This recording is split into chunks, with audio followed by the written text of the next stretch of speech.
Olá, seja bem-vindo à nossa segunda aula do programa Olhar para as Diferenças. Hoje, nossa proposta de estudo é justamente compreender as diretrizes e objetivos do programa, bem como discutir um pouquinho sobre o trabalho intersetorial e a matricialidade familiar. Eu sei que o processo de trabalho não é novidade para mim que o trabalho intersetorial apresenta grandes desafios, não é mesmo? Mas, a partir da nossa discussão, eu quero que comigo você pense estratégias para facilitar a nossa atuação. Primeiro, eu gostaria de trazer um panorama que seria um resgate histórico do surgimento do programa Olhar para as Diferenças. Acredito que você, na competência 2, já conseguiu compreender um pouco a proposta do programa, mas, para que a gente tenha uma síntese geral das ações, eu trago para você aqui algumas definições do programa e práticas de atuação. O programa Olhar para as Diferenças ele surge a partir de uma necessidade específica do Estado de Pernambuco de aperfeiçoar o atendimento para as crianças com deficiências. Por isso, o nome Olhar para as Diferenças. Ele surgiu a partir de um curso que foi feito em Harvard, um curso que nós chamamos de Curso de Liderança Executiva, que ocorreu no ano de 2015, e a partir disso ele surge enquanto projeto e não como programa. Ou seja, ele surge como uma perspectiva futura de aperfeiçoar o atendimento nos serviços de saúde, educação e assistência social. O programa ele tem como objetivo principal consolidar as ações intersetoriais para garantir o acesso de crianças com deficiências à rede de assistência social, educação e saúde. Algumas ações também são previstas pelo programa. E quais seriam essas ações? Você já deve ter acompanhado algumas, mas só para a gente novamente puxar essa discussão, eu trago para vocês que algumas ações já previstas para acontecer são justamente a articulação dos serviços de saúde, educação e assistência social na perspectiva de fortalecer o atendimento às crianças com deficiência. Também é uma ação nossa a proposta de distribuir materiais instrutivos tanto para as famílias nas quais são identificadas com crianças com deficiência, bem como para os profissionais que estarão na ponta atuando com essas deficiências. Também temos a proposta, enquanto programa, de fortalecer os equipamentos de saúde, educação e assistência, pensando na melhoria dos serviços ofertados à criança com deficiência. Outra proposta nossa é essa que nós estamos vivenciando aqui. Seria o processo de formação dos profissionais que estarão diretamente ligados à política da criança com deficiência. Também é uma ação nossa possibilitar um acesso mais rápido e eficaz para a criança com deficiência que geralmente enfrenta tantas dificuldades no processo de atendimento à saúde, à educação e à assistência social. Também trazemos como proposta de ação a orientação às famílias quanto aos estímulos, aos processos de desenvolvimento físico-motor e aos processos afetivos e emocionais da família e da criança. Também nós temos, enquanto ação, a potencialidade das salas de recurso multifuncionais, justamente para garantir um bom atendimento no processo educacional dessas crianças. A área de atuação identificada para esse programa, primeiro eu já quero destacar uma coisa muito importante. Se você está vendo essa aula agora, essa é a área prioritária para o início do programa. Então, nós estamos iniciando o programa a partir da sua área de atuação. Para a atuação do programa, nós iniciaremos a partir da estrutura da saúde, o que nós chamamos de GERES. que seriam as gerências regionais de saúde. Claro que, a princípio, nós não iniciaremos a atuação em todo o território do estado de Pernambuco. Iniciaremos primeiro na sua região e, a partir do sucesso dessas ações, nós iniciaremos a ampliação do programa para as outras regionais de saúde.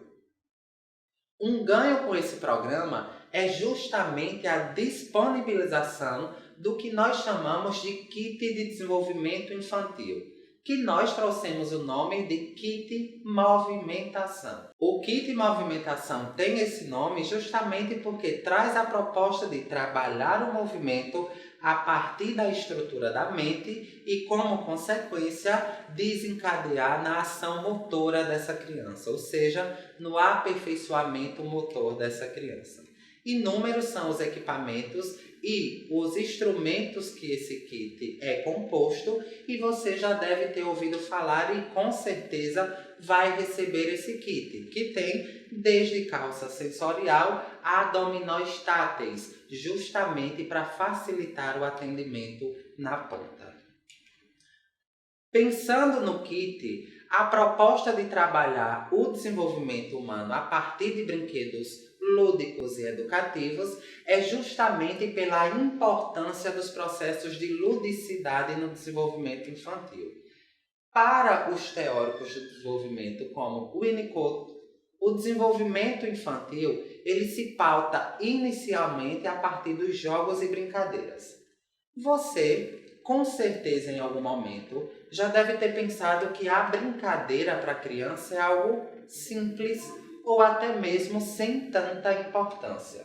Mas, se analisarmos profundamente os processos de ludicidade e da brincadeira, é a partir dele que a criança consegue desenvolver todas as suas habilidades. A criança utiliza o processo lúdico da brincadeira para compreender as informações do mundo real e traz para o seu processo da fantasia e da brincadeira para a compreensão e significado dessas vivências. A ludicidade permite, primeiro, a interação com o meio externo e com o mundo. Depois, ele também contribui com a expressão. Quando eu falo expressão, eu estou falando da linguagem. Primeiro, a linguagem não verbal, que seria o início em que a criança começa a inserir no processo da socialização, e depois a fala, quando ele começa a desenvolver com perfeição a comunicação através da linguagem verbal. Também a ludicidade permite o desenvolvimento criativo da criança, ou seja, faz com que ele pense estratégias, pense estruturas e consiga solucionar problemas. Também tem como fazer associações do real para o imaginário, consegue também trazer a proposta de significados e entendimentos de situações reais, bem como se apropria de processos fantasiosos e ilusórios. Também envolve processos de projeção, aquilo que a criança se espelha ou gostaria de ser, e também elaboração dos lutos. O que seria a elaboração do luto? A criança, a partir da brincadeira, consegue, por exemplo, ressignificar histórias de violência, histórias de sofrimento ou até conflitos internos que possam ser desencadeados no seu processo de desenvolvimento. Agora que nós já entendemos o que seria o programa Olhar para as Diferenças, chega o momento de você e eu analisarmos as dificuldades que precisaremos enfrentar. Uma delas seria os processos de intersetorialidade. Acredito que você que atua na ponta consegue identificar que um dos maiores entraves à execução do nosso trabalho são justamente as ações intersetoriais. Para que a gente compreenda a intersetorialidade, primeiro eu queria falar o significado do que nós chamamos de setor. O que seria setor? Setor é um arranjo técnico que foi criado a partir das políticas públicas e sociais para setorizar a gestão. Ou seja, muitas vezes você e eu trabalhamos com a mesma ideia ou com a mesma temática, mas a partir dos setores, nós conseguimos identificar demandas específicas de cada área. Ou seja, setor é criado para que facilite a gestão do funcionamento público. Já o processo de intersetorialidade seriam práticas que ainda figuram processos inovadores. Infelizmente, a intersetorialidade ainda está num processo muito novo de execução no que concerne os seus serviços e a prática propriamente dita. Para que a intersetorialidade aconteça, a gente necessita de práticas cotidianas e sequenciadas. Já imaginou, e aí eu trago esse questionamento para você, já imaginou como seriam os nossos atendimentos na ponta, na área da assistência social, se todo o nosso trabalho ocorresse de forma intersetorial? Talvez nós tivéssemos um ganho muito grande, não é mesmo? Por quê? O trabalho intersetorial agiliza os processos e sua execução, mas, infelizmente, muitos equipamentos ainda não conseguem falar a mesma língua ou trabalhar na perspectiva de encaminhamentos e devolutivas necessárias. A intersetorialidade seria uma maneira de planejar, executar e controlar a prestação dos serviços para que possa garantir o acesso ao serviço de forma igual para esse sujeito ou para esse indivíduo que necessita da nossa atuação. Isso significaria, claro, a alteração da estrutura organizacional e governamental. Claro que o processo intersetorial vem ganhando cada vez mais espaço, mas você e eu sabemos de quão desafiador é trabalhar a intersetorialidade.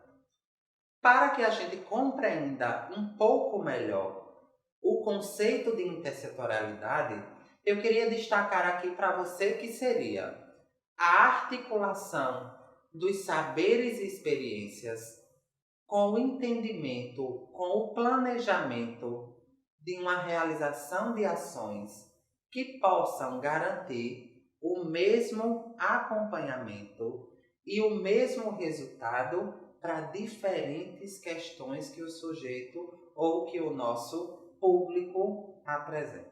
Ou seja, seria a partir do conflito, da história e da vulnerabilidade do sujeito, nós, enquanto processo de trabalho intersetorial e rede, conseguir acompanhar de forma totalitária o desenvolvimento das ações voltadas para a família ou para o indivíduo. Claro que ainda precisamos de muita discussão para que a intersetorialidade de fato ocorra. Muitos dos nossos equipamentos, ao encaminhar de um serviço para o outro, meio que se esquiva da continuidade de acompanhamento desses processos. O trabalho intersetorial é justamente compreender que, a partir do encaminhamento, aquele caso continua sendo nosso, enquanto acompanhamento e evolução dessa vulnerabilidade. Mesmo que o caso desse sujeito, dessa família ou desse indivíduo esteja em outro equipamento que não o nosso.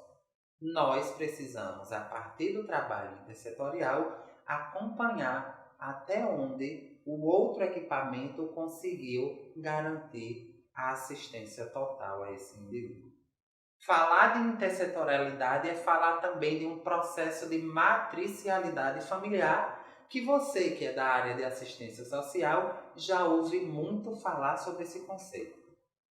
A matricialidade familiar nada mais é que as ações voltadas para a família, trazendo a centralidade das suas ações e das suas significações na família. É através e a partir da família que nós conseguimos desenvolver o trabalho com excelência. É considerando, primeiro, o que nós chamamos de vulnerabilidades, que nós vamos trabalhar um pouco mais à frente. Primeiro, considerar essas vulnerabilidades, mapear a estrutura familiar e, a partir dessas vulnerabilidades, compreender o que a família apresenta como potencial. E são a partir dessas potencialidades que nós, enquanto serviços e equipamentos da assistência social, conseguimos fortalecer esses vínculos familiares e, como consequência, trazer a evolução desses processos de vulnerabilidade. Claro que trabalhar a matricialidade familiar faz necessário romper os paradigmas atuais. Primeiro, eu preciso compreender que a família hoje apresenta uma série de fragilidades, sejam afetivas, morais, sociais ou mesmo financeiras. Pensando nessas fragilidades, que hoje é uma realidade nossa, nós precisamos quebrar alguns paradigmas, entendendo que, para que a família possa ser um agente parceiro às ações desenvolvidas entre Estado e município, ela precisa ser amparada e acolhida na perspectiva de garantir essa assistência familiar. Não temos como trabalhar de forma contrária se nós da gestão do governo e do município não estejamos unidos a essa família, fortalecendo os seus vínculos. Uma família que não é amparada e protegida não tem como amparar e proteger. Por isso, nós precisamos repensar também a centralidade na família, desde que isso sirva como uma proposta de reflexão para o fortalecimento dessas famílias. É necessário a gente pensar novas estratégias, novos métodos de atuação e inserir a família na discussão da sua própria garantia de direitos. Trabalhando junto com a família, a gente consegue desenvolver um trabalho com maior efetividade. Acredito que ficou claro para você a estrutura do programa Olhar para as Diferenças, bem como os desafios que você vai precisar enfrentar no processo de intersetorialidade. Te convido para voltar para o caderno e para iniciar a nossa terceira competência, e eu te espero na próxima aula para a gente discutir a estrutura e diretrizes da política de assistência social no Brasil. Até lá!